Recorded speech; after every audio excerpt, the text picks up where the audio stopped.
Bienvenidos a Hombre Nuevo, el programa católico para toda la familia que da respuesta amable y sencilla a todas las cuestiones que más nos afectan y nos preocupan en nuestra fe y nuestra vida diaria. Lo invitamos a escucharnos durante los próximos 30 minutos, aquí en Hombre Nuevo. Queda con ustedes el Padre Juan Rivas. Amigos, hemos llegado al final de nuestro viaje en busca de la Iglesia de Cristo. Y hemos visto a lo largo de estos programas, primero, la Iglesia que el Evangelio, que la Biblia nos presenta, las características de esa Iglesia que Cristo fundó. Y hemos visto que la Iglesia católica tiene de manera patente y distinguible las 4 características de la Iglesia de Cristo: su unidad, su santidad, su universalidad y su apostolicidad. Dejamos a los demás que expongan también las razones por las cuales ellos creen que otra iglesia o su iglesia es la iglesia fundada por Cristo. Estamos abiertos a todas las demás opiniones. En este programa vamos a hacer un resumen simplemente de la exposición, muy breve, de la exposición de algunos puntos de la iglesia que nos menciona en el concilio, en la Lumen Gentium, y también a reflexionar sobre esas realidades antagónicas que hay en la iglesia, que hacen a muchos abandonar la iglesia católica, ¿verdad? ¿Por qué? ¿Cómo es que en la iglesia hay santidad y pecado? ¿Cómo es que por un lado la iglesia es la iglesia del Espíritu y por el otro hay una autoridad que parece que coacciona a ese Espíritu? Vamos a hablar de esas contrariedades, de esas realidades antagónicas que hay en la iglesia y explicar por qué, para que no nos escandalicen y veamos que la iglesia es divina y también humana. Acompáñenos, amigos, y como siempre, recuerda, tú puedes ser un hombre nuevo, tú puedes ser una mujer nueva. Comencemos con nuestro segmento Consejos para el Camino. Escuchemos nuestra primera carta. Querido padre, yo tenía muchas preguntas sobre mi religión católica. Mi hermana se hizo cristiana y me hacía muchas preguntas, pero gracias a Dios y a Hombre Nuevo ya puedo contestar las preguntas. También estoy yendo a estudiar la Biblia.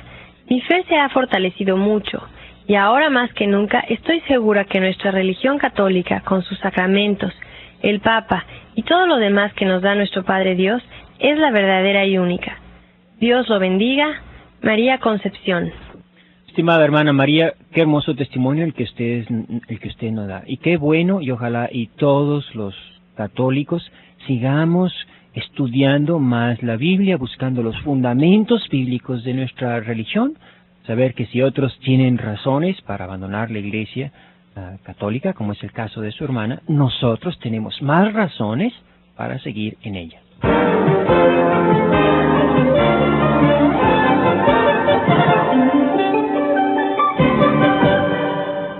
Escuchemos ahora la carta de un amigo que nos escribe.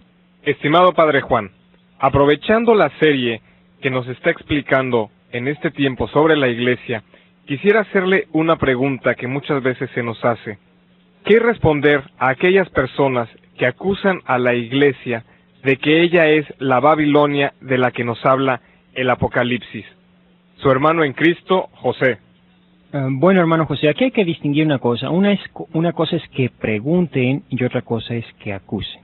Ya saben que a las acusaciones pues no tenemos por qué responder, porque los ataques no demuestran nada a no ser el odio de sus enemigos, que por cierto es una de las características también de la Iglesia de Cristo. Os odiarán por causa de mi nombre.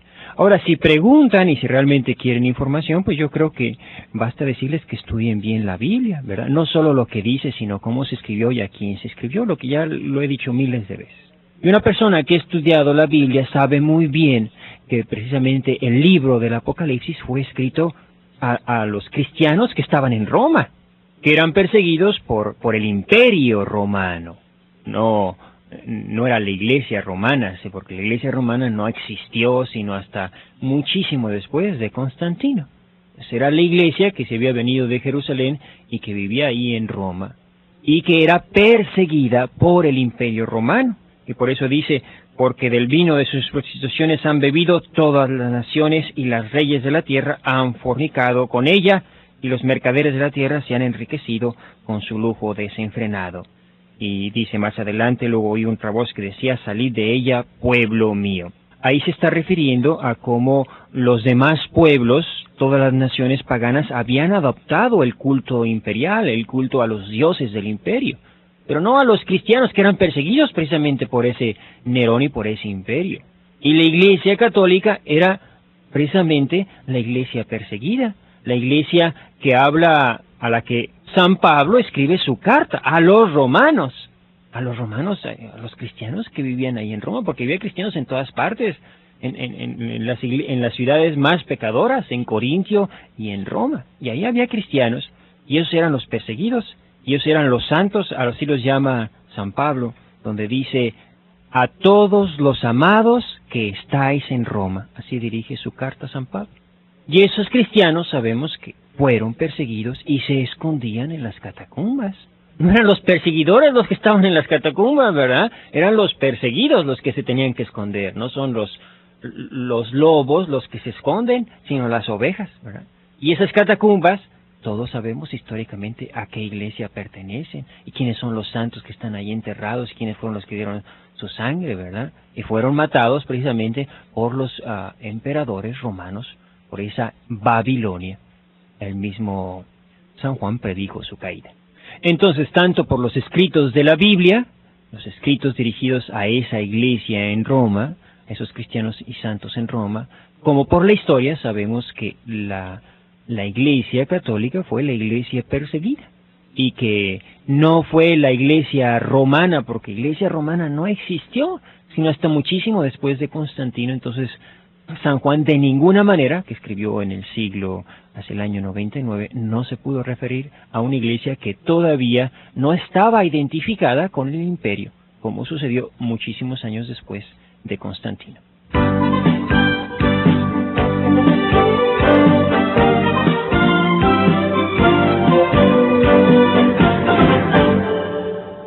La música y su mensaje. Estamos de fiesta con Jesús.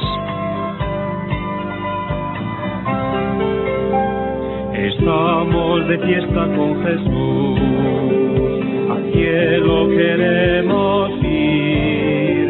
Estamos reunidos en la mesa y es Cristo quien va a servir. Poderoso es nuestro Dios, poderoso es nuestro Dios, poderoso es nuestro Dios, poderoso es nuestro Dios. Él sana, poderoso es nuestro Dios, bautiza y limpia, poderoso es nuestro Dios, poderoso es nuestro Dios, poderoso es nuestro Dios, poderoso es nuestro Dios, poderoso es nuestro Dios. Su amor nos demuestra por doquier, otorga todo su amistad, su pan y su vino nos regala, por madre a la suya da. Poderoso es nuestro Dios, poderoso es nuestro Dios, poderoso es nuestro Dios, poderoso es nuestro Dios.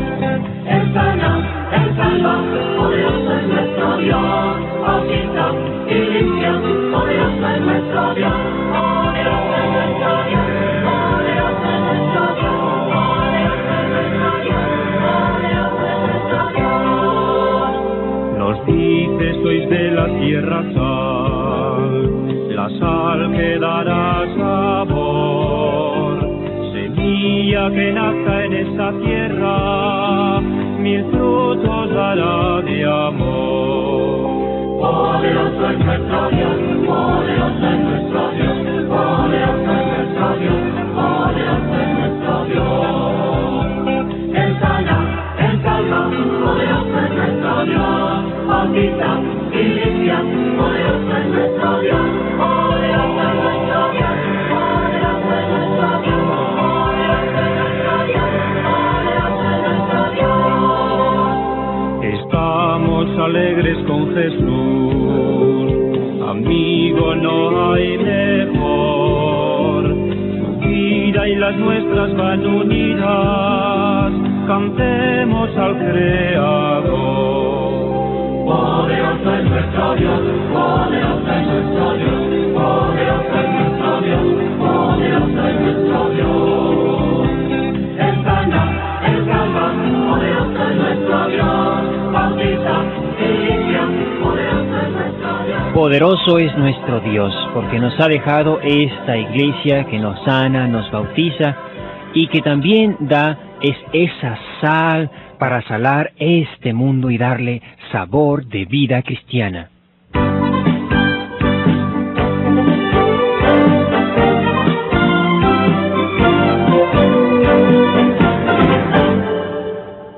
Como un resumen de todos los temas anteriores vistos sobre la iglesia que Cristo fundó, hagamos una reflexión sobre lo que la Lumen Gentium nos dice en algunos de sus números. Por ejemplo, en el número 7 dice: el Hijo de Dios en la naturaleza humana, unida así, redimió al hombre, venciendo la muerte con su muerte y resurrección, y lo transformó en una nueva criatura. Gálatas 6:15, 2 Corintios 5:17. Y a sus hermanos congregados de entre todos los pueblos, los constituyó místicamente su cuerpo, comunicándoles su espíritu. Como ven, la iglesia es el cuerpo de Cristo porque en ella habita el Espíritu de Cristo. La vida de Cristo se nos comunica por los sacramentos. Por el bautismo nos configuramos con Cristo, porque todos hemos sido bautizados en un solo Espíritu. 1 Corintios 12:13. Y más adelante continúa este documento del concilio. Participando realmente del cuerpo del Señor en la fracción del pan eucarístico, somos elevados a una comunión con Él y entre nosotros. Porque el pan es uno, somos muchos un solo cuerpo, pues todos participamos de ese único pan. 1 Corintios 10:17. Así todos nosotros nos convertimos en miembros de ese cuerpo. 1 Corintios 12:27. Y cada uno es miembro del otro. Romanos 12:5. Como ven ustedes, aquí se ve que el cuerpo místico de Cristo e iglesia se identifican. El cuerpo místico no significa invisible. Todo cuerpo es visible y real. Pero la unión de los miembros entre sí y de estos con la cabeza se realiza de manera misteriosa, es decir, mística. La cabeza de este cuerpo es Cristo. Él es la cabeza del cuerpo que es la iglesia. Y no es optativo, no es cuestión de gusto si queremos unirnos a ese cuerpo o no. Antes bien, precisa el documento, es necesario que todos los miembros se hagan conformes a Él hasta el extremo de que Cristo quede formado en ellos. Gálatas 4:19. En el número 8 se nos dice: Cristo, el único mediador, instituyó y mantiene continuamente en la tierra a su iglesia santa, comunidad de fe, esperanza y caridad como un todo visible, comunicando mediante ella la verdad y la gracia a todos. Observen cómo se nos dice que el único mediador nos comunica la gracia y la verdad mediante la única iglesia, su iglesia. Es decir, Cristo es el único mediador, el único que salva, pero para salvarnos, como a Noé, nos da una barca, su iglesia. Y si tú no te subes o saltas de esa barca, ¿qué te va a pasar? Más adelante, para aquellos que dicen que todas las iglesias son iguales, puntualiza el documento. Esta es la única iglesia de Cristo, que en el símbolo, es decir, el credo, confesamos como una santa, católica y apostólica, y que nuestro Salvador, añado yo, nuestro único Salvador, después de su resurrección encomendó a Pedro para que la apacentara. Juan 21:17. Confiándole a él y a los demás apóstoles su difusión y gobierno. Mateo 28:18. Y la erigió perpetuamente como columna y fundamento de la verdad. 1 Timoteo 3:15. Esta iglesia establecida y organizada en este mundo como sociedad subsiste en la Iglesia Católica, gobernada por el sucesor de Pedro y por los obispos en comunión con él. Si bien fuera de su estructura se encuentran muchos elementos de santidad y verdad que, como bienes propios de la Iglesia de Cristo, impelen hacia la unidad católica. Con estas palabras, la Iglesia reconoce que puede haber muchas cosas santas y verdaderas en otras iglesias, y que debemos poner atención a ellas para buscar la unidad. La Iglesia de Cristo no es la Iglesia de los salvados, como si lo único que tuviéramos que hacer es ir sentados como turistas en un yate.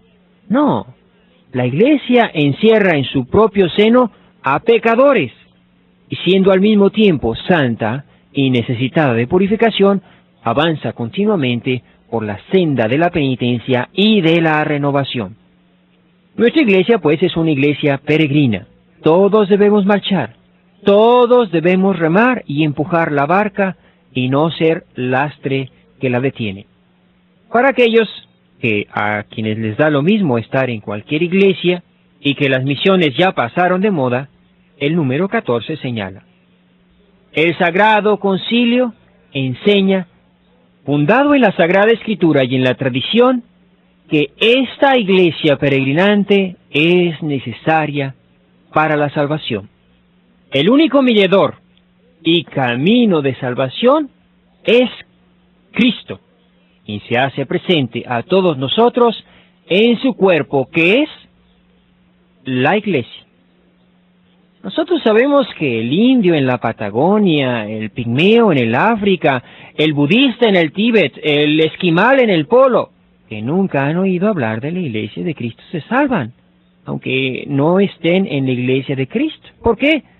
Porque, como decía ya Pío XII, aquellos que no han recibido el talento de la fe, Dios no le va a pedir cuenta de un talento que no les ha dado. Pero el católico, que recibió el don de la fe y lo pierde, ese va a tener que dar cuentas a Dios de la fe que Dios le dio, de ese talento. La iglesia, pues, no es cuestión de que te guste o no te guste, te cuadre o no te cuadre. La iglesia es necesaria para la salvación. Por lo cual, precisa el concilio, no podrían salvarse aquellos hombres que, conociendo que la Iglesia Católica fue instituida por Dios a través de Jesucristo como necesaria, sin embargo, se negasen a entrar o a perseverar en ella. Aquí podría haber algún católico que dijera: yo soy católico, yo estoy en la Iglesia Católica, yo, por tanto, ya me voy a salvar. No, señor, acabamos de decir eso. No basta ni estar, ni decir que eres católico. Ya sabes que para los católicos, la fe en Cristo, nuestro único Salvador, es necesaria para salvarnos, pero no basta. Es necesario además que esa fe la hagas fructificar en caridad. Por eso añade el concilio: no se salva, sin embargo, aunque esté incorporado a la iglesia, quien no perseverando en la caridad permanece en el seno de la iglesia en cuerpo, mas no en corazón. Y termina con esta advertencia: pero no olviden todos los hijos de la iglesia que su excelente condición no deben atribuirla a los méritos propios, sino a una gracia singular de Cristo, a la que, si no corresponden con pensamiento, palabra y obra, lejos de salvarse, serán juzgados con mayor severidad. Por eso, estamos de fiesta con Jesús, pero tenemos que hacer lo que Jesús nos manda.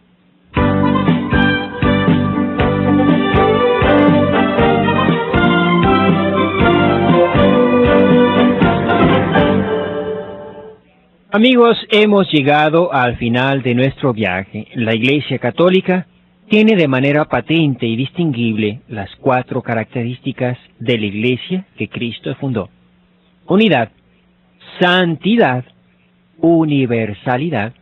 Católica significa precisamente eso, universal, y apostolicidad. La Iglesia Católica es pues la Iglesia de Cristo, fundada sobre Pedro y los apóstoles y sus continuadores, animada por el Espíritu Santo, por el Espíritu de Cristo, que anima ese cuerpo de Cristo, su Iglesia. Ahora bien, hay muchas cosas que a veces a los cristianos como que los desconcierta, a los católicos, y hace que abandonen su Iglesia Católica por esas realidades antagónicas que existen en la Iglesia, como cuando hablamos de que la Iglesia es santa y pecadora. Esto no debe escandalizar a nadie, como a ningún cristiano escandaliza el que Cristo, hombre, sea a la vez Dios. Esto escandalizó a los judíos y por eso lo crucificaron. Por eso es necesario que todos se acostumbren a ver siempre en la Iglesia estas dos realidades, la divina y la humana. De otra manera, rechazaremos a la Iglesia, como fue rechazado Cristo. Por eso vamos a hablar de estas realidades antagónicas en los pocos minutos que nos quedan, y lo demás lo dejaremos para la serie. La Iglesia es una sociedad visible, por un lado, e invisible por el otro. Visible porque tiene que ser un signo sensible ante los hombres de la salvación de Cristo. El hombre solo capta lo que percibe en los sentidos. Está constituida por hombres que participan en oraciones, en una liturgia sensible, en unos sacramentos que son signos sensibles de realidades suprasensibles. Tenemos que ver esa agua que nos escurre por la cabeza para saber que estamos purificados. Pero esa agua sensible no es la que nos purifica, sino el Espíritu que a través de ese signo nos lava de nuestros pecados. Por eso, a la vez de ser sensible, de ser visible, también es invisible, porque busca las cosas de arriba que no se ven ni se tocan. Su fin es espiritual. Nuestra mente es la que nos guía, pero no la vemos, solo vemos nuestra cabeza. Lo mismo en la Iglesia. Vemos la cabeza visible que es Pedro, pero la cabeza invisible, que es Cristo, no se ve. El alma y el animador de la Iglesia, que es el Espíritu Santo, tampoco se ve. Pero así como nosotros sabemos que nuestra alma está en nuestro cuerpo, también nosotros sabemos que el Espíritu Santo está en el cuerpo de Cristo, que es la Iglesia. La Iglesia también es temporal por un lado y escatológica por el otro. Es temporal porque se extiende en el tiempo y en el espacio junto con la humanidad, porque tiene elementos vinculados al tiempo y que se acabarán cuando los tiempos se acaben. Pero es también escatológica porque tiene una misión de salvación que se realiza en el tiempo, pero va más allá del tiempo, porque mira y busca los bienes de arriba, los bienes eternos. La Iglesia también está en el mundo, porque está formada por hombres que viven en el mundo, y porque es en la tierra donde se anuncia e inicia el reino de Cristo, porque la Iglesia tiene que ser fermento en la masa del mundo. Porque está en el mundo, necesita de los medios que el mundo ofrece para sobrevivir y realizar su misión. Pero porque no es del mundo, no busca los bienes de este mundo, ni el poderío o la fuerza de los hombres. Pero sobre todo no es del mundo porque sus criterios no son los del mundo, sino las bienaventuranzas, porque rechaza el espíritu mundano, que es la codicia de las riquezas, la concupiscencia de la carne y la soberbia de la vida. La Iglesia también es santa y pecadora. Es santa porque existe por voluntad de Dios, continuadora de la obra de Jesucristo, depositaria de la revelación, porque en ella reside la gracia y las fuentes de la gracia que son los sacramentos. Porque la presencia del Espíritu Santificador la anima. Porque perpetúa el supremo sacrificio santificador que es la Eucaristía.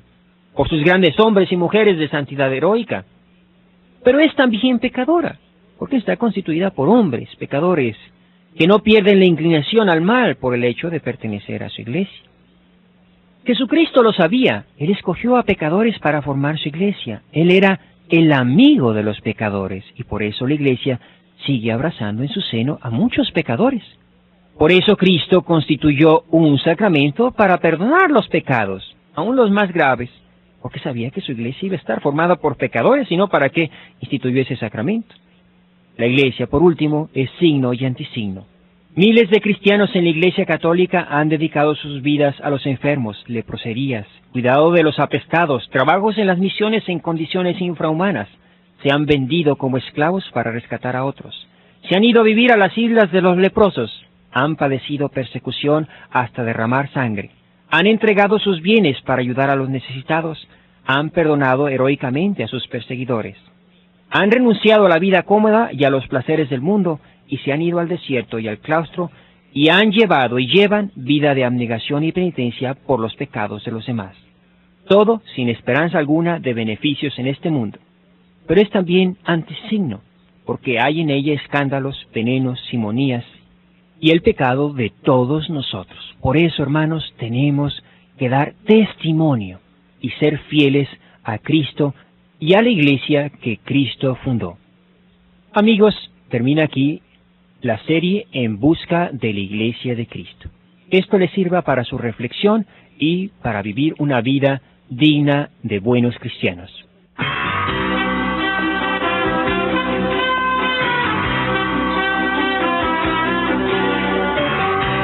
Esto fue Hombre Nuevo con el Padre Juan Rivas.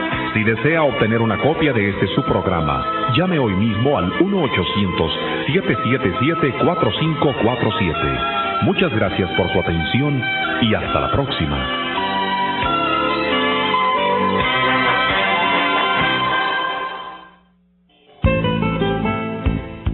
Bendito sea Dios, bendito sea su santo nombre. Bendito sea Jesucristo, verdadero Dios y verdadero hombre. Bendito sea el nombre de Jesús. Bendito sea su sacratísimo corazón. Bendita sea su preciosísima sangre. Bendito sea Jesús en el santísimo sacramento del altar. Bendito sea el Espíritu Santo, Paráclito. Bendita sea la excelsa Madre de Dios, María Santísima. Bendita sea su santa e inmaculada concepción. Bendita sea su gloriosa asunción. Bendito sea el nombre de María, Virgen y Madre. Bendito sea San José, su castísimo esposo. Bendito sea Dios en sus ángeles y en sus santos.